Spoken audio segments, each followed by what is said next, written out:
Shout out mga guys. Dito ako sa akin trabaho, dito sa Rockwell. Pauwi na naman. Ang pasok ko ay 8:30 hanggang 9:30. Ito, magpo-close na yung store.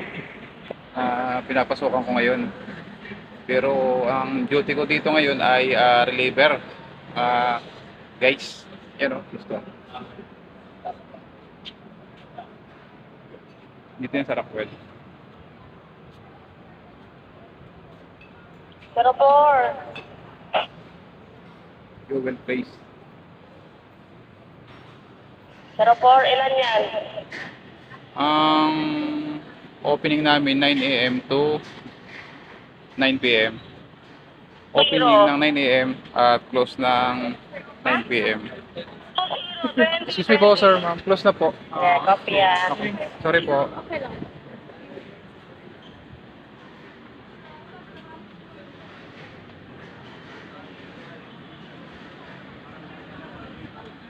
Ay, sige guys. Magpapasa ako ng aking report.